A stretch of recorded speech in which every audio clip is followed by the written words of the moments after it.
Hello. So నేను ఒక విషయం మీకు షేర్ చేయాలనుకుంటున్నాను. ఏంటంటే సెన్సెస్ అంటే జనాభా లెక్కలు చేస్తారు కదా, జనగణన. సో ఇప్పుడు ఆల్రెడీ ఇండియా మొత్తం స్టార్ట్ అయింది. 10 ఇయర్స్కి ఒకసారి మన దగ్గర జనాభా లెక్కలు చేస్తారు. 2011లో జరగాల్సి 2011లో అయింది. తర్వాత 2021లో జరగాల్సింది 2026లో జరుగుతుంది. ఓకే. సో ఇప్పుడు వాళ్ళు వస్తున్నారు ఇంటికి వచ్చేసి, వాళ్ళు డీటెయిల్స్ అన్నీ, అంటే ఏం మొత్తం అన్ని డీటెయిల్స్ అడుగు, జస్ట్ ఎంతమంది ఉన్నారు ఇంట్లో, ఏం వాడుతున్నారు అని చెప్పేసి అడుగుతున్నారు. సో నేను ఏం చెప్పదలుచుకున్నానంటే, వాళ్ళు వస్తే మీరు వాళ్ళకి సపోర్ట్ చేయండి. ఎందుకంటే బయట కంట్రీస్ ఎంత డెవలప్ అయ్యాయో మనకు తెలుస్తుంది.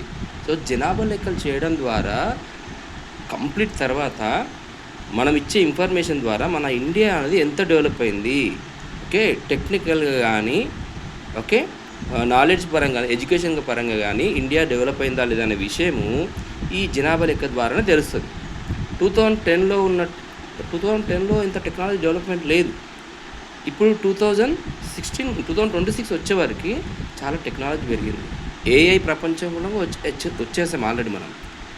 సో ప్రతి ఒక్కరు వాళ్ళు వస్తే సపోర్ట్ చేయండి. ఏదో మీకు ఈ డీటెయిల్స్ ఎందుకు చెప్పాలి, మేము వైఫై వాడుతున్నాం ఎందుకు చెప్పాలి, మేము మిల్లెట్స్ తింటున్నామా, రైస్ తింటున్నామా ఎందుకు చెప్పాలి. అవునండి, మన ఇండియాలో ఎక్కువ రైసే తింటారు. మిల్లెట్స్ తింటున్నావు నీ నాలెడ్జ్, ఎడ్యుకేషన్ పరంగా నువ్వు డెవలప్ అయినట్టు ఒక స్టెప్. నువ్వు మిల్లెట్ తింటున్నావు, డైలీ రోటీ తింటున్నావు అంటే హెల్త్ పరంగా కాన్షియస్ తీసుకుంటున్నావు అని అర్థం. సో దానికి నెగిటివ్గా తీసుకోవద్దు, పాజిటివ్గా తీసుకోవాలి. సో వాళ్ళు అడిగేవన్నీ మన డెవలప్మెంట్ గురించి, ఎంత డెవలప్ అయిందని తెలుసుకోవడానికి తప్ప, ఏదో మన ఆస్తులు ఏం వాళ్ళు రాయించుకోరు, ఏదో గవర్నమెంట్ మనకు అన్నీ తీసేస్తుంది అని చెప్పి ఒక అపోహలో ఉండకండి.